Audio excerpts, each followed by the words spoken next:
Selamat datang di pembelajaran online. Pada kesempatan hari ini kita akan melanjutkan pembahasan kita tentang pengaturan hasil hutan. Yaitu kita akan membahas metode berdasarkan volume dan riap. Jadi ini adalah metode ketiga. Yang pertama kemarin kita bahas yaitu metode berdasarkan luas. Yang kedua kita membahas metode berdasarkan volume. Yang ketiga, ini adalah metode berdasarkan volume dan riap. Metode ini antara lain nanti kita akan menemui rumus-rumus metode klasik, misalnya metode Austria, metode Handelshagen, kemudian dan metode von Mantel. Sebenarnya, pengaturan hasil hutan cukup dihitung berdasarkan luas dan rotasi yang digunakan. Tetapi secara tidak langsung akan melibatkan pula riap tegakan. Jadi kita sebenarnya ya cukup berdasarkan luas dan rotasi, tapi bagaimanapun juga kita kan juga akan melibatkan riap tegakan, yaitu pertambahan volume atau tinggi tanaman tadi, riapnya. Dalam kegiatan tebakan yang kemudian diikuti dengan kegiatan permudaan, maka akan menghasilkan suatu tegakan hutan dengan berbagai kelas umur, sehingga pertumbuhannya dapat dipantau dan dapat digunakan untuk menyusun tabel tegakan dari jenis tertentu yang dikelolanya. Jadi, karena kita tadi melakukan penebangan, kemudian melakukan permudaan, kita nanti akan memiliki suatu data atau suatu data dari tegakan yang berbagai kelas umur. Jadi, dengan data itu kita bisa menyusun tabel tegakan dari jenis tertentu yang kita kelola. Kemudian, tabel tegakan menggambarkan pertumbuhan suatu jenis pohon dalam keadaan normal. Tabel ini dapat dimanfaatkan untuk pengaturan hasil. Jadi karena kita sudah membuat tabel tegakan, jadi kita sudah memantau pertumbuhan suatu jenis pohon, kita sudah memantau pada umur sekian, pohon itu tumbuhnya sekian, jumlah jenisnya sekian, tahun kedua jadi sekian tingginya, besarnya, dan lain sebagainya, sudah kita data, kita sudah punya tabel itu dapat kita manfaatkan. Untuk apa? Untuk melakukan pengaturan hasil. Jadi kita sudah memiliki tabel riap misalnya. Untuk mewujudkan asas kelestarian tegakan, maka panen atau penebangan sama dengan riap. Jadi prinsipnya adalah supaya hutan itu lestari, yang kita panen itu adalah riap pertumbuhannya aja, riap pertambahannya aja. Ibarat seperti diumpamakan di kuliah sebelumnya, riap itu seperti bunga bank. Artinya kalau kita punya uang 1M, kemudian kita tabung di bank, supaya uang 1M itu terus-menerus ada sampai usia kita tidak ada, maka selama hidup itu yang diambil bunganya saja. Jadi bulan pertama kita ambil bunganya dari 1M itu berapa. Bulan kedua kita ambil juga bunganya dari 1M itu berapa. Jadi nanti sampai seumur hidup yang kita ambil cuma bunganya saja. Jadi uang 1M itu tetap utuh. Demikian juga dengan hutan. Hutan itu yang kita ambil itu cuma riapnya aja, pertambahan dari tumbuhnya aja. Sehingga kalau yang kita ambil itu cuma pertambahannya aja, meningkatnya aja, nanti hutannya akan tetap lestari atau tetap ada.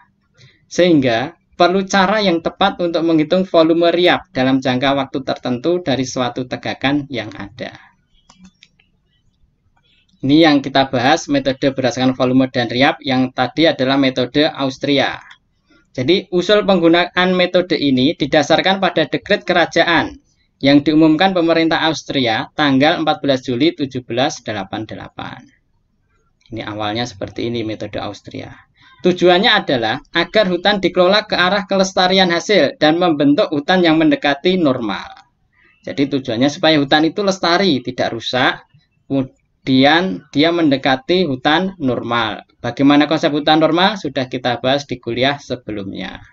Hutan normal itu adalah hutan ideal keinginan setiap orang. Dalam dekret berisi petunjuk untuk melakukan penilaian terhadap kekayaan yang terkandung di dalam hutan, dalam nilai uang untuk hasil hutan pada tegakan yang masih berdiri pada saat sekarang dengan tingkat bunga yang berlaku.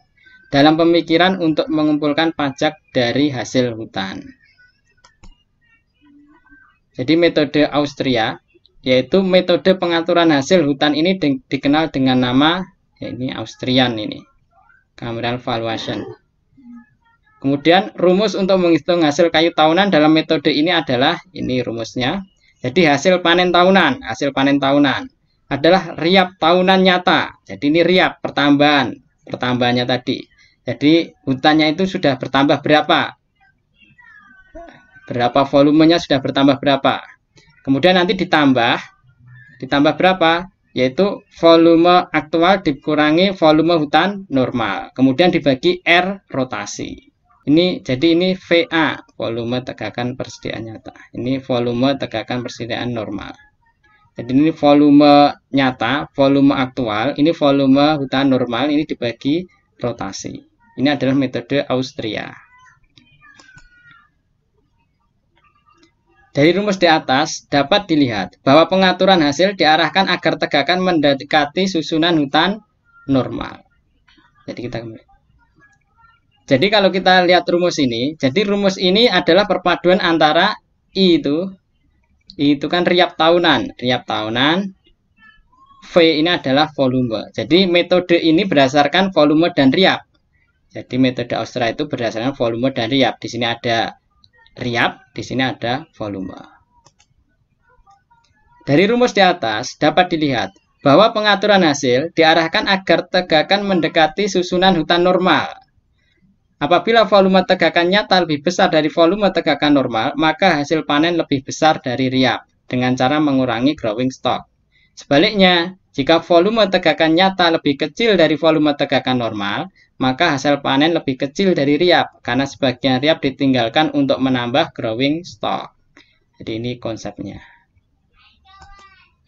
Ini adalah contoh perhitungan. Jadi luas hutan produktif yang dikelola 4.000 hektar. Daur atau rotasinya berapa? 80 tahun. Hasil inventarisasi atau hasil risalah atau pendataan diperoleh volume aktualnya 320.000 meter kubik. Jadi setelah didata volumenya ini. Dan volume hutan normalnya yaitu 100 meter kubik per hektar. Riap tahunan nyatanya 3 meter kubik per hektar per tahun. Perhitungan hasil tahunannya adalah sebagai berikut. Ini volume hutan normal. 40.000 hektar ini luasnya tadi. Kemudian 100 meter kubik per hektar ini adalah volume hutan normal tadi. Jadi ini dikali ini kan luas dikali volume meter kubik per hektar. Jadi nanti volume hutan normalnya semuanya dari 4.000 hektar itu dapatnya 400.000 meter kubik. Kemudian ini adalah riap. Riap aktual yaitu 4.000 hektar luasnya dikali riapnya tadi berapa? Riapnya ini 3 meter kubik per hektar per tahun dikali 3 meter kubik per hektar per tahun. Ketemu berapa riapnya? 12.000 meter kubik per tahun. Kemudian hasil tebangan tahunan itu 12.000 meter kubik per tahun. Ini riapnya ditambah, jadi tadi kan riap ditambah 320.000.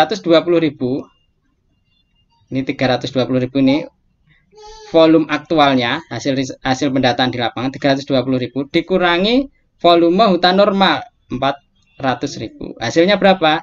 11.000 meter kubik per tahun. Jadi ini volume hutan normal ini 400. Nah, selanjutnya nanti bisa buat latihan berapa hasil tahunannya jika FA-nya itu 440 meter kubik. Jadi ini kalau diganti, ini kan 320, kalau diganti 440 berapa meter kubik? Silakan dihitung. Selanjutnya metode Handeshagen. Ini adalah metode, kalau tadi Austria, ini metode Handeshagen untuk mengatur tebangan tahunan yang lestari dan dapat menuju ke susunan tegakan hutan yang mendekati normal. Handeshagen membuat asumsi bahwa hasil tebangan tahunan harus menyatakan proporsi yang sama dengan volume tegakan persediaan nyata. Karena hasil normal juga dinyatakan dalam tegakan persediaan normal growing stock. Jadi dia juga sama, dia bahwa harus hasilnya itu mendekati hutan normal. Jadi ini aktual tebangan tahunan atau aktual, ini aktual growing stocknya. Kemudian ini hutan normalnya, hasilnya ini hutan normal. Ini dibandingkan, itu harus sama, harus sebanding. Kan nanti ketemu rumusnya seperti ini. Metode selanjutnya ya berdasarkan volume dan riap, kita belajar tentang metode von Mantel. Jadi metode von Mantel merupakan pengembangan dari metode sebelumnya yaitu Handeshagen, yaitu menyederhanakan rumusnya. Jadi rumusnya disederhanakan. Metode von Mantel dilandasi oleh pemikiran terbentuknya susunan hutan normal Sehingga hasil tebangan yang tetap setiap tahun cukup diperoleh dari penaksiran volume tegakan pada akhir daur. Jadi metode von Mantel juga sama, dinandasi oleh pemikiran terbentuknya susunan hutan normal. Jadi nanti bagaimana tegakan hutan normal nanti bisa dipelajari kembali di kuliah sebelumnya, konsep hutan normal. Jadi bertambahnya umur, volume tandon tegakan diasumsikan berkembang secara uniform menurut garis lurus. Jadi von Mantel itu menurut dia pertumbuhannya garis lurus. Jadi kalau dibuat grafik, tahun pertama, tahun kedua, tahun ketiga sampai 50 tahun itu tumbuhnya ya garis lurus gini. Pertambahan tumbuh tinggi tanaman. Volume tandon tegakan di seluruh kawasan hutan produktif dapat dinyatakan dengan luas segitiga, dengan alas berupa panjang daur dan tinggi berupa volume tegakan pada akhir daun. Kita lihat gambar berikut. Jadi von Mantel itu berpikirnya seperti ini. Jadi ini adalah volume umur rotasi. Jadi umur 1, umur 2, umur 3 sampai seterusnya. Ini adalah volume. Jadi pohon usia 1 itu volumenya sekian atau tingginya sekian. Volume kedua sekian. Ini volume kedua, ketiga, seterusnya mungkin sampai daunnya sampai 50 tahun. Volume 50 tahun itu sekian. Jadi von Mantel berpikiran bahwa nanti grafiknya adalah seperti segitiga ini. Jadi ini lurus. Sehingga nanti kalau kita menghitung tegakannya itu volumenya ada berapa, ya udah kita tinggal menghitung segitiga ini. Ini R itu umurnya tadi, ini adalah riap tadi, pertambahan tumbuh atau volumenya. Ya udah tinggal R1 ini RI atau riap dikali R itu umur dibagi 2, ini rumus segitiga. Atau dengan kata lain I kali R per 2. Atau dengan kata lain I kali 0,5 R. Jadi ini nanti juga akan diperbaiki rumus ini. Karena apa? Karena nanti perlu kita ketahui bahwa pertumbuhan tanaman itu tidak grafik garis lurus seperti ini. Karena nanti sebelumnya kita pelajari berbentuk sigmoid S. Jadi nanti rumus ini akan dikoreksi oleh metode berikutnya. Jadi ini akan dikoreksi. Karena apa? Ya tidak lurus segitiga seperti ini. Secara umum, rumus untuk menghitung volume tegakan menurut metode von Mantel sebagai berikut. Jadi rumus yang tadi kurang lebih seperti ini. Jatah tebang tahunan itu ya jatah tebang tahunan itu 2 kali volume tandon tumbuh, volume semuanya dibagi panjang rotasi. Kurang lebih seperti ini.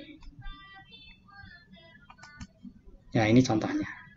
Contoh areal hutan seluas 600 hektar. Rotasinya berapa? 40 tahun. Dengan distribusi umur areal yang tidak teratur sebagai berikut. Ini kelas umurnya sekian, luasnya sekian, potensinya sekian, persen luas areal sekian. Total volumenya itu adalah ini, 1.449.450. Jadi, kalau digambar tadi, seperti grafiknya von Mantel tadi, jadi itu berbentuk segitiga. Maka luas segitiganya itu ini, 1.449.450. Pertanyaannya, hitung jatah tebangan tahunan dengan menggunakan rumus von Mantel. Caranya seperti ini, 2 kali GS tadi, volume tegakan semuanya tadi yaitu 1.449 1.449.450 dibagi 40, ketemunya ini R itu rotasinya. Jadi kalau ini ibarat tinggi tadi, R itu alasnya, GS itu tingginya tadi, tinggi segitiga tadi, ketemunya ini metode von Mantel. Jadi teori dasar von Mantel adalah tegakan dalam susunan hutan normal. Jadi von Mantel tadi menggunakan susunan hutan normal, di mana kenyataannya tak pernah hutan normal ditemukan di lapangan. Jadi hutan normal itu hutan ideal, itu sulit ditemukan di lapangan. Metode von Mantel tidak memperhitungkan bagaimana memperbaiki struktur tegakan atau potensi hutan yang tidak normal. Metode ini mendasarkan riap dan volume tegakan tidak terikat areal tertentu, sehingga kriteria terpenuhi asas kelestarian tidak nampak. Rumus yang dipakai menganggap riap tegakan persis sama dari tahun ke tahun, sehingga pertumbuhan tegakan dianggap mengikuti garis lurus. Jadi kalau kita lihat gambarnya tadi kan garis lurus, segitiganya lurus. Padahal pertumbuhan volume tegakan, jadi pertumbuhan volume tegakan, volume kayu, volume pohon itu kan tidak garis lurus seperti itu. Dia itu bersifat sigmoid. yaitu seperti pertumbuhan volume tegakan, berarti huruf S. Jadi nanti dikoreksi seperti ini. Jadi tidak lurus seperti ini, tidak garis lurus seperti ini, teman-teman. Dia dikoreksi. Jadi huruf S seperti ini. Kelas kesuburan tanah dan perlakuan terhadap tegakan akan mempengaruhi pertumbuhan tegakan, sehingga akan mempengaruhi bentuk atau kelerengan grafik pertumbuhan dan mempengaruhi panjang daur. Oleh karena itu, rumus perhitungan etat tebangan tahunan harus dirubah atau dikoreksi. Jadi rumus von Mantel tadi harus dikoreksi. Salah satu koreksi yang dikenal selama ini adalah koreksi usulan Fleury, sehingga disebut Fleury faktor dengan dinotasikan sebagai C. Jadi yang mengoreksi tadi supaya seperti huruf S tadi biasanya menggunakan Fleury faktor. Angka 0,5 setengah dalam rumus von Mantel tadi adalah merupakan Fleury faktor, yaitu perbandingan antara growing stock dalam susunan kelas perusahaan normal NG dengan growing stock jika tegakan dalam umur sama dengan daur. Ini adalah Fleury faktor, jadi perbandingan NG dan TG. Dalam von Mantel, growing stock tersebut adalah growing stock tegakan normal. Dan growing stock tegakan dalam keadaan umur sama daur besarnya tegakan adalah 2 kali growing stock normal. Sehingga Fleury faktornya 0,5. Jadi setelah dikoreksi dengan Fleury, jadi kalau di von Mantel tadi kan rumusnya pasti dikali setengah. Karena dia mengikuti luas segitiga tadi kan, setengah kali alas kali tinggi. Maka dengan adanya koreksi Fleury ini nanti, maka nilainya belum tentu dikali setengah. Ya tergantung perbandingan ini tadi. Tapi nilainya sekitar setengah itu. Nilai Fleury faktor dapat lebih besar atau lebih kecil dari 0,5, tetapi berada di sekitar 0,5. Jadi Fleury faktor ini mengoreksi. Kalau rumusnya von Mantel tadi kan setengah kali alas kali tinggi. Karena ternyata gambarnya adalah grafik sigmoid. Jadi karena gambarnya adalah grafik sigmoid, bukan grafik garis lurus, maka dikoreksi. Angkanya tidak setengah kali alas kali tinggi, tapi C kali alas kali tinggi. C-nya berapa? Ya sekitar setengah tadi nilainya. Bisa lebih kurang atau lebih sedikit.